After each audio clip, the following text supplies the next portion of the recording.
Tomorrow? No, but what happening? Joe bringing these knives to school? He could do Junior in. For what? But he fooled with Joe girl. Mother sick. And you know Junior don't bark down for nothing. So that means he got a big fight tomorrow. So whose side you on? Side? I trying to stay in school, not Simpson Pen. We gotta tell somebody. Tell somebody. I ain't no snitch. I mean cool, you know. Wait, if you so cool, then you need to stay in school and stay out of the fight. Yeah, but if I don't hang on Joe's side, him and these boys coming for me next. All right, so we definitely gotta tell somebody. We gotta prevent the fight. What I say, I don't want nobody call me snitch. We could just call Crime Stoppers. You could report what you know, and nobody gotta know it's you. So how did I boy? All you gotta do is call them, or you text them through the Crack Crime Bahamas app, and nobody can know it's you. Then the police come looking for me for more info, and when they finish with them, Joe them coming looking for me? When you call Crime Stoppers, the calls go directly to Miami, and they don't ask nothing about you. Then you can get the pen from them, and they can get the pen. Plus, everything's scrambled, so nobody can read what you're saying. Call 328-8477 from Nassau or 242-300-8477 from the Family Islands. This is Guardian Radio 96.9 FM, streaming on GuardianTalkRadio.com and the Guardian Radio app, Nassau, Bahamas. The views and opinions of the hosts and guests are their own and do not necessarily reflect the views of the management and staff of Guardian Radio.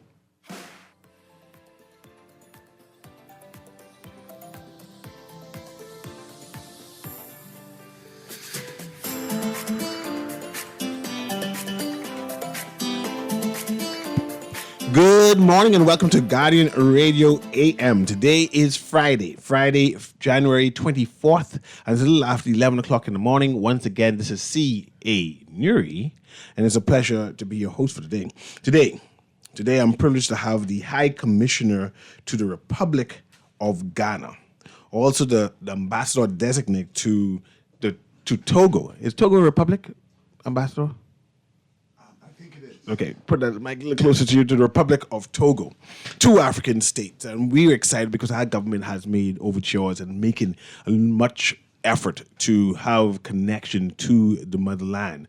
And one of the connections they're doing is making sure that we have representatives, delegates to represent the Bahamas and push the Bahamas agenda and create trade opportunities for Bahamians and trade opportunities for people on the African continent.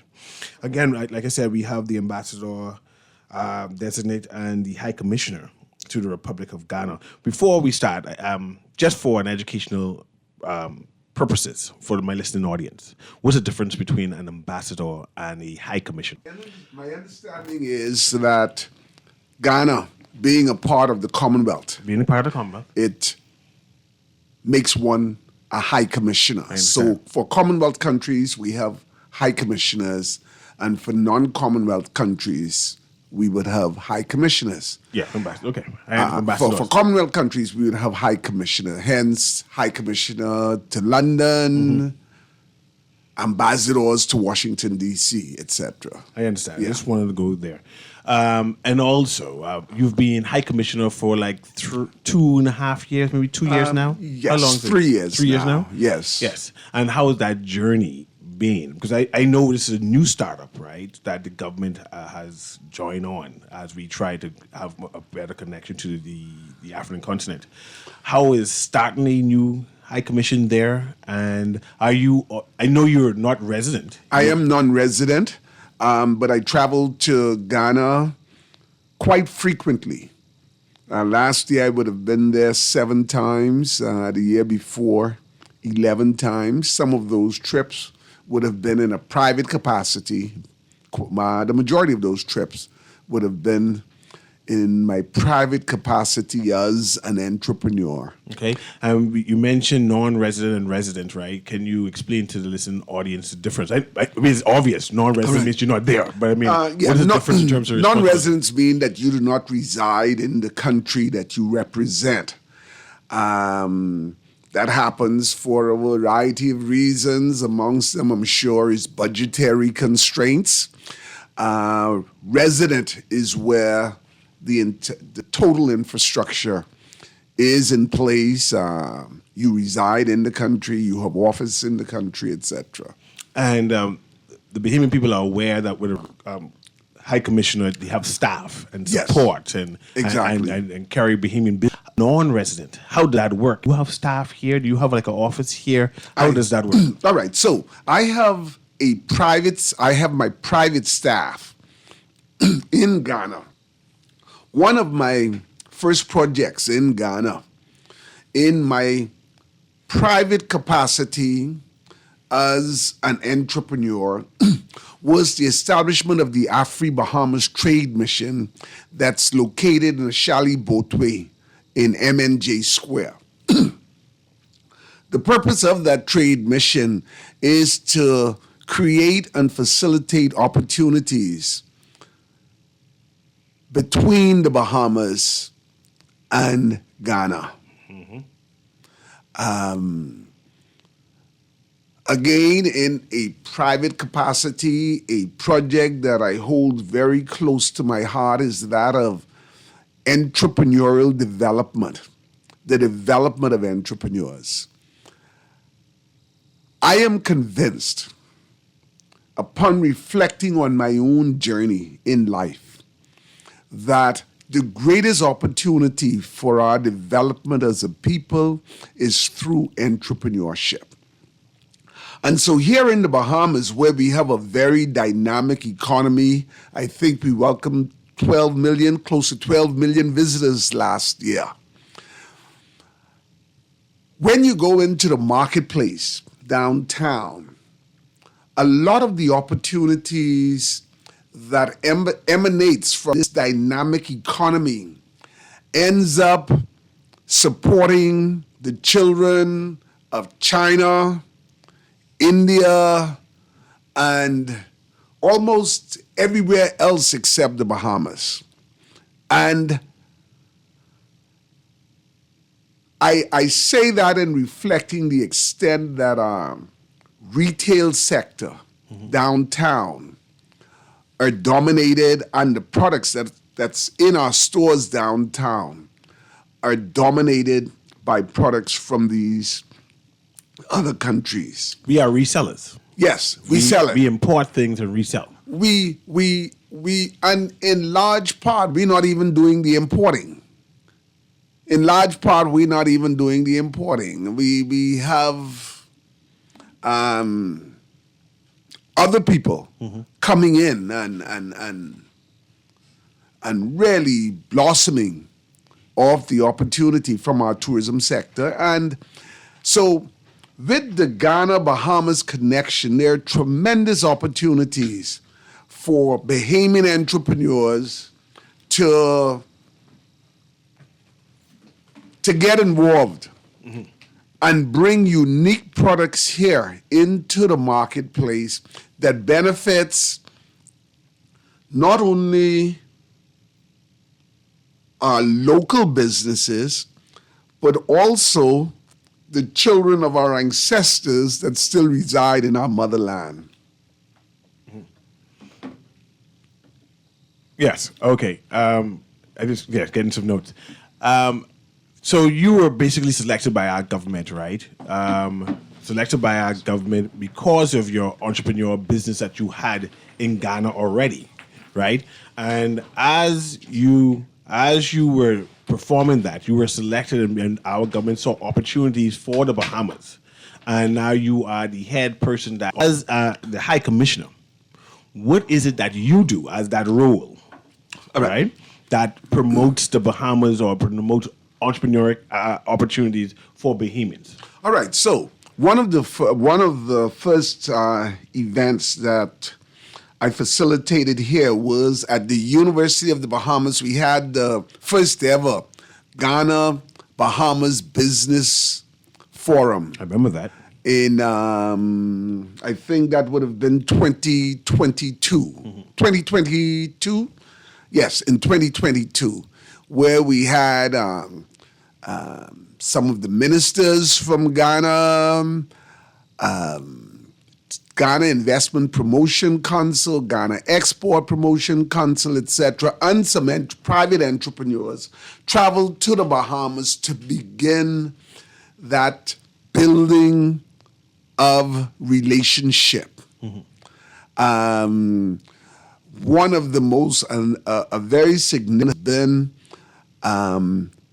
the visa waiver agreement that exists between Ghana and the Bahamas. So that came as a result of all of this. Oh, yes, Okay. yes. So now Bahamians no longer need a visa to visit Ghana, and Ghanaians no longer need a visa to visit the Bahamas. And I can tell you firsthand from the many inquiries we have that Bahamians traveling to Ghana is surging. Hundreds, I would even venture to say thousands of Bahamians are now traveling to Ghana every year. I would assume it's because of the Great Return. Ghana had a great tourism product where they said the Great Return, a number Yes. of people of color, Yes. descendants of Africa, and people in the diaspora, all returned to Ghana, and Yes. Ghana capitalized on that. That's and right. you're saying that Bahamians also Oh, yes. took advantage of that?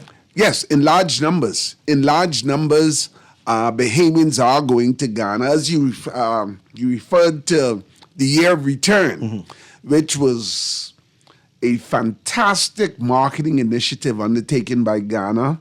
I think it was in 2019. When they invited persons of African descent to come and visit their homeland. And Ghana is one of those places you cannot visit once. I challenge anyone in our listening audience to visit Ghana and not return. It's an amazing place. It's a beautiful place. They have so many opportunities to offer. And so Ghana now, for the first time, is beginning to take opportunities in the tourism sector very seriously and prioritizing it. Ghana, I think, in last year would have gotten about 1.2 million visitors. Wow. And when you think about it, that's a very small number for such a huge country that have so much to offer.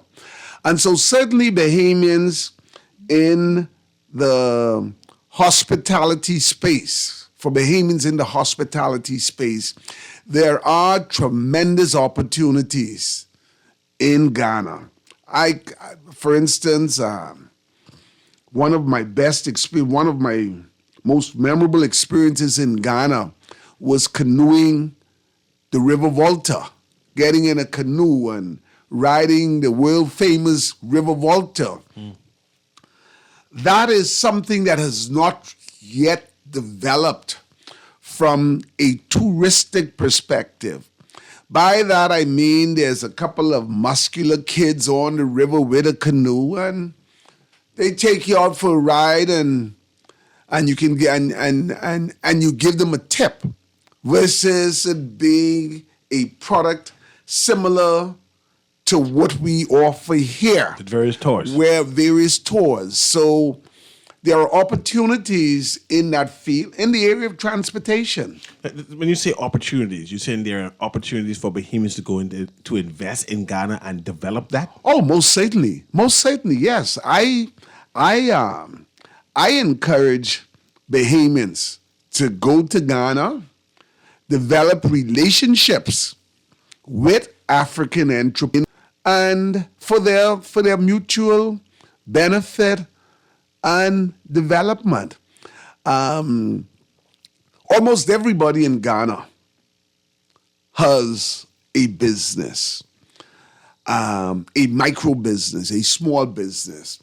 And that is because, in large part, as a result of the fluctuation in currency, it's very difficult for them to make ends meet with the salaries that they would earn in working in a hotel, for instance. Hotel worker, which is one of the best job opportunities that we have here in the Bahamas. A hotel worker in Ghana at a top hotel earns, for instance, on average 1,000 to 1,200 cedis per month. 1,200 CDs is the equivalent of 80 US dollars. $80 a month? 80 US dollars. But now, putting it in perspective, a maid in the hotel in Ghana can feed her children off that 1,200 CDs in our currency, $80 per month, at the same level that a maid in a hotel in the Bahamas earning $1,200 can feed their family. I don't know if that makes sense to No, you. I understand. Purchasing power. Purchasing power, yes. And what you buy. And what you buy. You're not going to be able to go into a Starbucks in Ghana with that type of revenue. But, I would often see people going into Starbucks with their kids in the morning and spending $30, $40 to buy drinks. And that's the equivalent of 2 weeks' salary. The IMF recently did a report on the Bahamas suggesting that the ease of doing business or the ease of opening a business here in the Bahamas, particularly opening bank accounts for foreign investors, tends to be a challenge. You are talking about opportunities in Ghana and say we Bahamians can go there and invest. How is the ease of opening a business? How easy is it for me to take my $5,000, my $10,000 and invest in a small micro Ghanaian business and say, well, I want to partner with you? How hard is that? Right. So, when we speak of partnerships, we're talking about relationships. The type of projects that I would have done in Ghana, for instance, working with micro entrepreneurs, is that I say to that talented fashion designer, many of them now operate with the hand turning sewing machines that the local tailors here used back in the 60s. And so there are instances where I've provided talented fashion designers with a modern sewing machine. And having done that, then now they're able to produce products that I can buy for it. Purchasing products from local entrepreneurs in Ghana and bringing it here to Nassau to sell in my stores here. So the approach that you take, I don't recommend that. I would not recommend to anybody that you just go there and you turn over your $5,000 to Kwaku and say, all right, we're in business now. But that does not dismiss the opportunities that exist. I'll give you a good example. In Ghana, I saw in the newspaper today, you're talking about charcoal. There's a story about the charcoal and it doesn't make, yes. All right. And you look at the price of charcoals in our gas stations and in the food store. Container loads of charcoals can be had in Ghana for pennies. For pennies as compared to locally. Despite the distance and shipping and whatever it is, you're saying that it could be economical for Bahamians? Right now, we're shipping from South Africa into the Bahamas. We're shipping from China into the Bahamas. Africa is right across the Atlantic Ocean. All right, so with that, right, we're shipping from China. My expectation as a consumer is that I would see prices that would reflect that this was produced in China, right? But by the time it gets here and I find it in a store, sometimes it is 5, 6, 7 times more than what it would cost for me to purchase it, right? Just the purchase price. 6, 7, 8 times more than it would cost for me to purchase it. That Purchase it where? online. Online. Right. That All right. wholesaler is probably buying in bulk when I'm buying as an individual consumer. Right. So my question is, we add Africa as another trade route. What mechanisms do we need to ensure that we realize that initial benefit of costs from Africa? Like, what do we need to do to minimize, or what mechanisms do we need to place to ensure that the shipping costs don't outweigh or negate that great source price on the continent? All right. So, first cost is only one of the components in cost. You have first cost, you have shipping, you have duty, you have VAT on duty plus first cost. And then, depending on the environment and the space that you're operating in, if you're selling it on the sides of the street, that's one cost. But if you're selling it in a store, in a formal business, with all of the Accoutrements. the accoutrements And the overhead. and the overhead of a common Brick and mortar. regular brick and mortar Yeah. business, those added costs far outweigh the initial cost of the product. The reality of the situation is that as an entrepreneur, if this phone case for $1, and instead of selling it for my first cost at $1, and instead of selling it at $10, I choose to sell it for $25.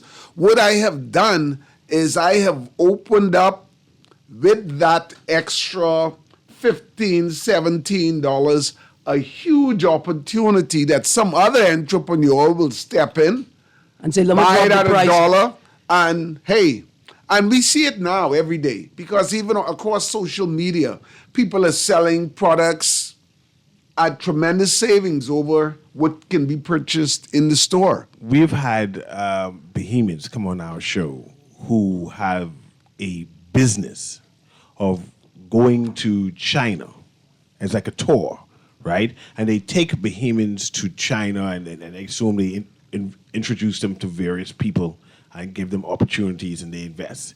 Is there something that exists similar for Ghana that the government of the Bahamas has some kind of mechanism or protection for Bahamians to say, well, I know you want to be an investor. We're doing a tour.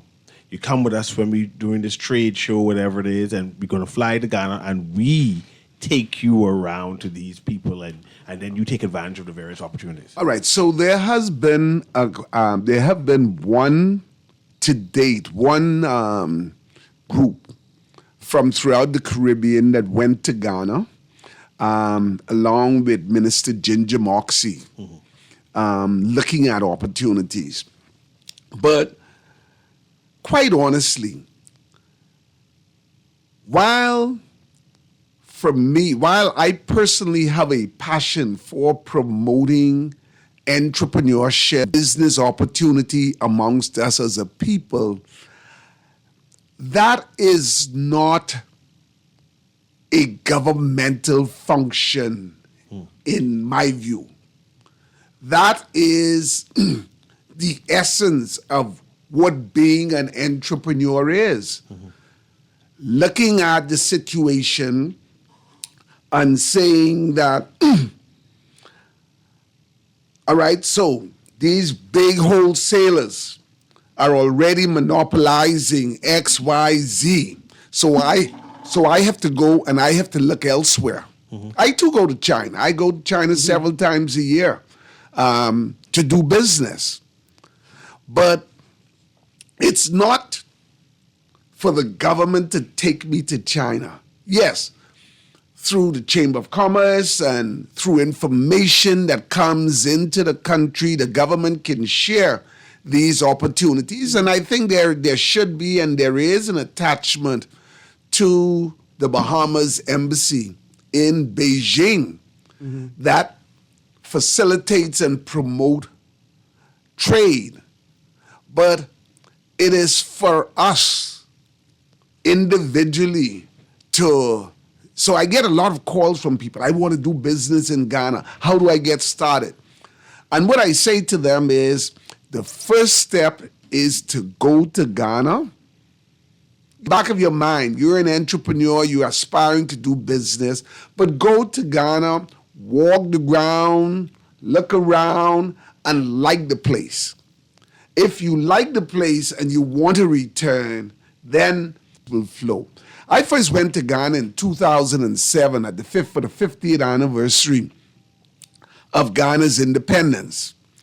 And I was amazed. You look down on the ground, you see opportunity.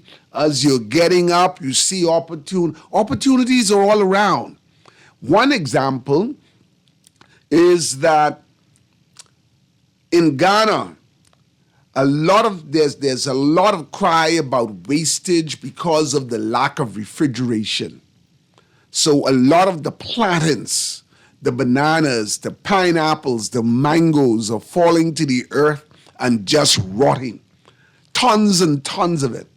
But when we walk into gourmet food stores, we see organic, sun-dried mangoes, bananas, tomatoes, etc. on the shelf selling for a premium.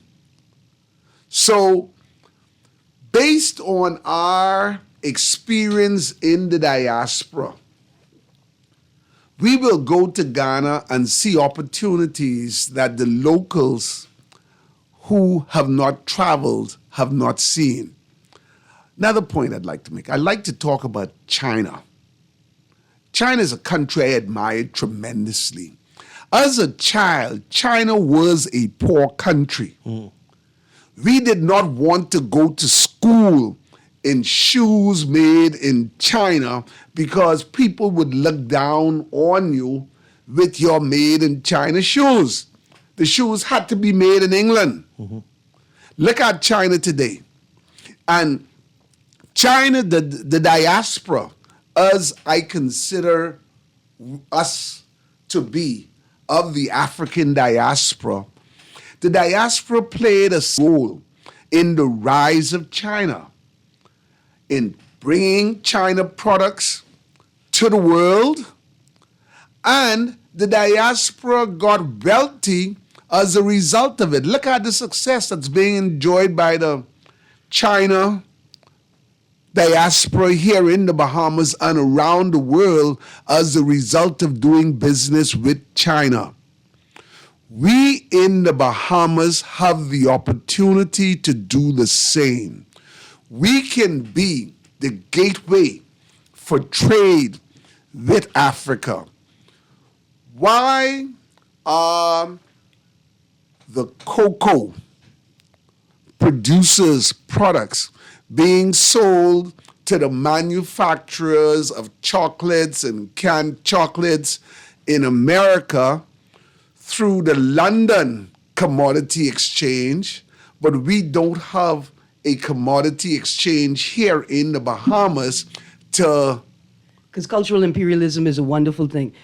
The point you made about shoes, when you were younger, the idea of China, you don't want nothing from China, is cheap. Do people realize now that the same shoes that they chose, as opposed to a Chinese-made shoe, is now being produced in China? And to what extent is cultural imperialism and the merchant class, the merchant culture emanating from the merchant class, the biggest barrier to expanding trade routes? All right, so there will always be barriers. Yeah. There are barriers. Barriers exist. I, as an entrepreneur, not to focus on the barrier, but to focus on the opportunity. When I started as an entrepreneur, I could shop. And so I sold on the side. I became a street vendor. Accumulate my resources until I was able to get a shop. when I returned home in 1980 and started looking to rent a store, I still could not afford a shop, but at the time that I got a shop large enough that I could subdivide and sublet a part so I could Operate get a other- space. Other So revenue generating mechanisms. my hero is Marcus Garvey. And Marcus Garvey always said, drop your bucket where you stand, Right. do what you can with what you have. That's the barrier for the vendor, right? For the entrepreneur. What about the barrier that exists in the consumer's mind, right? Because one of the reasons why counterfeiting works, right, is because you want that shoe, that high-end global north shoe. You didn't even realize it was created in China, the place that you shun. You don't care. Well, you didn't know. No, plenty, see, that's the point. Plenty people care. Now, time is passing, right? So I'm 48. I'll say when I was younger as well, people cared. They cared greatly. I remember Sweetwaters. I remember Sweetwaters. I remember my Jordans the first pair of Jordans I ever had being stolen in school from a classroom, right? By a fellow classmate. But the idea that, man, bring your design to China. While they putting the Clarks label on it over there, I can be putting the same Clarks label on it from this factory over here. Is, in your experience, how has it been shifting the mind of the consumer to understand what it is you're Right. doing? So, I do not have to change people's value system, right? What I do on my part is I ask persons that I encounter to think of, we often reflect on the position of the people of African descent on the socioeconomic ladder of the world, which is at the very bottom. But when I'm going to Ghana, the Ghanaians I see traveling home, they're decked out in their Gucci outfits and their Gucci bags, etc. But think of the economic opportunity and what it can do for us as a people when we take pride in wearing our own symbols and products and clothing made for us. The Jews, I am told, a dollar circulates in the Jewish environment about 15 times before it leaves their environment. Amongst our people, the dollar goes in, out, in, out. In order to create wealth, we need to ensure that the revenue that comes into our possession circulates among our people and empower our people before leaving our community. Technically, Bahamians tend not to travel far. And when I say not to travel far, they travel to familiar areas where they have common cultural bonds. They want some place which speaks English, that shares the same culture in order to do trade and business with. Is there any cultural barriers for me to travel to Ghana and say, boy, I can't communicate with these people. These people are just different. Just say Britannia ruled the world. Well, amongst many of the countries that Britannia ruled in the world were in Africa, Ghana being one of them. All right? We are, the majority of Bahamians came through Ghana. Our ancestors came through Ghana. When you are in Ghana, you see the same people you see in Nassau every day. When I'm in Ghana, I'm often confused. People mistake me for people that they knew. Just recently, I was waiting on my bag at the turnstile, and a gentleman came up to me and he said, and I said, no, I'm sorry. He said, and you have me mistaken for someone, And he went back and he kept turning back as if I was questioning whether I was dissing him or whatever, because he said he went to school with me now. And so I went over and I asked the gentleman, I said, how old are you? And he and I were the same age.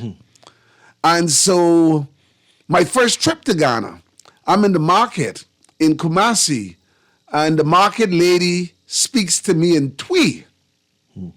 And I said, sorry, I don't understand.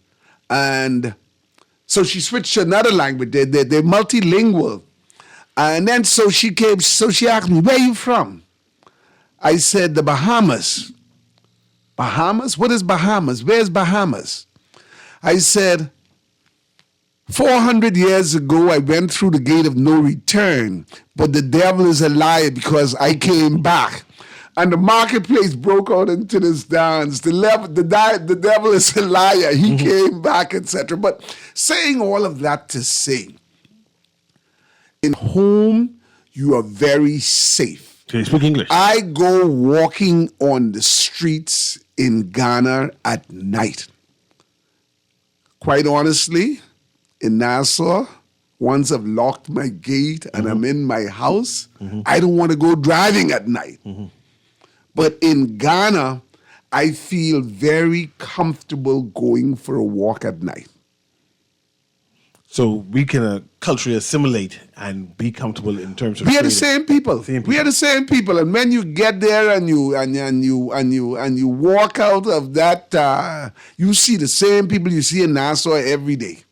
Now listen, as a woman, will I be as safe? Because just the other day, the boy say, "Green, you still miserable? You ain't ready to get married yet? Somebody could try kidnap me and marry me." And I mean it seriously, right? Like it's tongue in cheek, but culturally, coming from the West, will us westernized, feminized, feminism women, how will we fare over there? They're not. When you are amongst 40 million people, They ain't worried about you that and much. they don't see no difference between you. Right here in the Bahamas, we have Nigerians and Ghanaians walking through the community, and nobody knows that they are Nigerians now you say or that, right? Ghanaians. I was in Cuba. I had the community kiosk from a phone card because the hotel is 5 times more. And I watching people cut the line, and I'd say, okay, you just got to observe the culture. I was on the line for an hour. And I must have cut my eye at somebody who was cutting the line. And the woman turned to me, and she smiled, right? And she said, "Where you from?" And I said, "The Bahamas." Right? And she said, "You look like us, but you don't dress like us." And that's how I knew you weren't Cuban. You know? Understood. Yeah. But I want, that's in terms of when you say come there face and feel like you like it. Right? Now, because also a lot of our cultural attitudes feed our consumer attitudes, right? Of what we make, what we purchase, what we consume. They really just like us? Just like us. Just like Yeah. us. We just don't have the Starbucks. But I'm sure there's 1 or 2 Starbucks in Ghana. I haven't But the seen one as proliferation, yet. yeah. Yeah, but you don't have the proliferation of Starbucks, Burger King, etc. Although they do exist. They're Yeah. there. But not in large They're not a numbers. dominant part of the culture. Not as yet. Bahamians are now venturing out around the world to seek educational opportunities, right? We in China, we in Brazil, we in South America, we in all over Europe, France, Germany, of course, the United States. Australia. As far as Australia doing law or whatever it is. Is there opportunity for Bahamians to say, you know what, Ghana speaks English? I know they're ranked as have some of the best universities in the world. The right? University of Ghana. Can I go with my $1,000 say I go in for my education there All right. and take advantage? Is that possible? Yes. As a matter of fact, we've concluded 2 MOUs between the University of the Bahamas and the University of Ghana. I would invite your listening audience to Google the University of Ghana, one of the most respected universities in the world. Second question. Well, go on. So the cost of an education in Ghana is less than what we at high school here in The Bahamas. the Bahamas. The cost of living, as I alluded earlier, that hotel maid that makes 1,200 cedis per month and that can feed their children, persons who could not normally afford to send their children to university in the United States or Europe can send them to university in Ghana. No, so we like them, they like us culturally, culinarily, right? That's where our steamed tomato-based dishes come from. We almost in terms of weather and climate, we good. Same. The university, English speaking, even from a trade perspective now, right? I'm thinking that Ghana may be an excellent option for the potential of environmental refugee migration, environmental-based migration, climate rising. Oh, yes. Well, Yeah. very good point you made. Some scientists have projected that the Bahamas could possibly cease to exist in coming years with rising sea level. So it's advantageous to have a plan B, huh? As an entrepreneur, here's what I'm thinking, right? And like as a legacy plan, if we decide that Ghana is a place that we want a formal relationship for in terms of maybe potential environmental migration, I want to be the entrepreneur that creates a trade route to ship between the Caribbean and Ghana and my Bahamian diasporic community, right? I want to see what is it that I can produce partially maybe or source here as raw material and take over to Ghana to sell or for further processing for a market. All right. So, as an entrepreneur here and an entrepreneur in Ghana, there are certain realities we have to face. Yeah. Primarily, the cost of labor in the Bahamas. We cannot compete with the cost of labor elsewhere. A project that I did in Ghana that I continue to this day, my first business here was called Suncraft, where I produced leather goods. I am producing leather goods now in Ghana. I could not produce leather goods competitively in the Bahamas, but I can do it in Ghana, again, because of the fluctuation, the currency. So with a relationship with Ghana now, every drum at Junkanoo could be goatskin drum. Yes. Because I could source all my goatskin from Ghana. And in 10 years, I may be actually operating the farm that rears the goats for the goatskin. We can source the drums. As a matter of fact, I do bring in drums. I have drums in my store now, here in Nassau. We can source the drums out of Ghana. Also, mahogany. Yeah, absolutely. When we get back. Yes, we're talking to the High Commissioner to the Republic of Ghana. High Commissioner, I'm just going blank. What's Wilson? Andrew Wilson. Just going completely blank. So what's Mr. Wilson's first name? We're talking about opportunities and entrepreneurship and capitalize on such. And we are going in detail of educational opportunities, what do you call that, merchandising. So we're kind of excited about it. But we'll take a quick break and then we'll come back and go into more detail about opportunities for Bahamians. We'll be right back.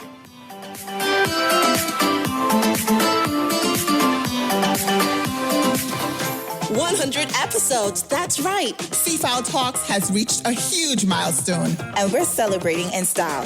From expert tips to groundbreaking economic insights, we've brought you the best in finance, investing, and so much more. Now, we're turning up the volume for the next 100 episodes. Don't miss the fun, the knowledge, and the power of great conversations. Tune in every Monday at 6:30 p.m. to Seafowl Talks, the podcast you can't afford to miss. Love the show? Want to give your support? Become a stir today. Call 302-2300 for our rates and packages. That's 302-2300. Become a sponsor on Guardian Radio 96.9 FM. Fresh news, smart talk, all day. Pender is carrying a new line of tile, the Sky series of porcelain. Comes in 4 colors, tones, and shades. There's Sky Noir, Sky Azure, Sky Glance, and this one, Sky Gris. Sky Gris, as you'd imagine, gives you a smoky kind of feel. It's not heavy and depressing, but gives the area a chill feeling. The Sky series comes in two formats, 24 by 24 at 530 a square foot, 12 by 24 at 525 a square foot. I really like this series for big spaces, and being porcelain, they can take a lot of traffic. The Sky series at Pinder Tile. Alpha Sounds Promotion presents Back to Love, an unforgettable evening of smooth R&B vibes and cherished memories. Join us on Saturday, February 15th for a spectacular all-white affair featuring live performances by soul sensations Freddie Jackson,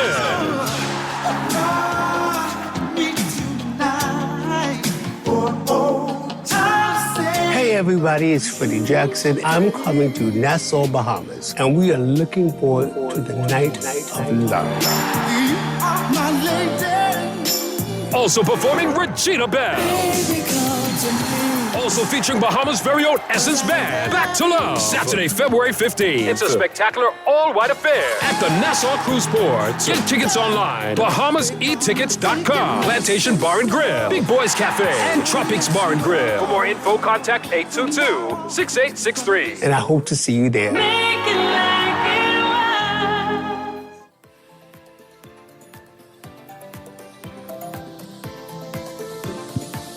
And welcome back to Guardian Radio AM. Of course, we have High Commissioner Andrew Wilson with us, who is the High Commissioner to the Republic of Ghana. Go ahead, Aaron. From the text line, a number of people are asking for contact information so that they can inquire more and learn more about the potential programs that already exist and what could potentially exist. All right. Do I want to give out my... Do you have an email address? Yes. I will give you my email address, Andrew A.D. Wilson @gmail.com. All right. That's Andrew A.D. Wilson @gmail.com. Awesome. Go ahead. Let me ask this question first, Okay, because I want to we talk. have 5 minutes. 5 minutes. Let me quick this. I want to talk about access to amenities. Like, if I go down to Ghana, will there be banks be able to transfer my child there to school? Will I be able to transfer her money Yes. there? Okay, good. Yes, there are banks. I transfer money there every month to pay my staff there. Not a problem. All right. So text says to ask you about the coffin builders in Ghana, and I guess and that industry. Yes. Like everywhere else. So, again, you're driving down the street and you see vendors on the side of the street selling coffins. No, man. Yeah. I mean, let's face it. Remember the reality of the economy that we're dealing with. Those producers, they are producing upholstered furniture. They're building beds, bunk beds, etc., right on the side of the street. With probably a container or without the container. So, yeah, there are marketplaces for everything in Ghana. More from the text like that? Another one, we don't have enough time. It says, Ghana's new leader is asking the U.S. military to leave the country. Is this a potential issue, or will it raise barriers? Or is this now, like we're saying, hey, we need to be able to manage our trade outside of global politics, right? Or we need to be able to protect our trade. So let us get as many partners as possible to ensure that we can maintain a consistent level of trade in and out of the country. Well, while I do not know that to be a fact or the source of that information, I can say that the reality on the ground in Ghana is that Ghana is led by former French colonies. Okay. Who have almost universally asked France to leave. Yeah. The condition of the former French colonies in Ghana, in Africa, for the most part, are no different than the conditions of Haiti today. Okay. France is the world's largest exporter of timber. It has no forest. It has the world's third or fourth largest gold reserves, and it has no gold mines. Mm-hmm. In many of these countries, the wealth that's under the feet of the citizens of these countries is among the greatest, richest in the world. And the people are dirt poor, living off $1, $2 a day. So the young people of Ghana, Africa has the world's youngest population. And those young people are determined to have a better life. And when they look around it, they see the relationship between their poverty and the colonial masters. Donald Trump once asked, how can you be walking on top of diamonds and still be dirt poor? Do they do the Roman salute in Ghana? Oh, I don't. Okay, good stuff. Don't worry. That's just a question for somebody who wasn't listening. Just very last question. In your conceptualization of a new trade regime, and primarily Ghana, do free trade zones fit into that in any way? And that's maybe a question for another So conversation. real quickly, I'm hearing the music. I Google AFCA, the African Free Trade Continental Agreement. The Caribbean is recognized as the sixth region of Africa. It calls for the free movement of goods and products across the continent. The blueprint for this, what we're talking about, was first established by Marcus Garvey through the Black Star Line, who said that the key to our liberation is when African people begin doing business one with the other. But Mr. Wilson, I don't know about Mr. Newry, but I inviting you back on his show right now because that was a question that a texter had. They wanted you to talk about the relationship between Dr. Robert Love, Marcus Garvey, and Ghana. Kwame Nkrumah Marcus Garvey was influenced by Dr. Kwame Nkrumah. Was the mentor to Kwame Nkrumah. Yeah. Dr. Robert Love was the mentor to Marcus Garvey. And we must have invite you back just to speak about that. This has been Guardian Radio AM, of course, at CA Newry. We had our guest today is High Commissioner Andrew Wilson, and he is the High Commissioner for the Republic of Ghana and the Ambassador designate for the Republic of Togo. Have a wonderful day.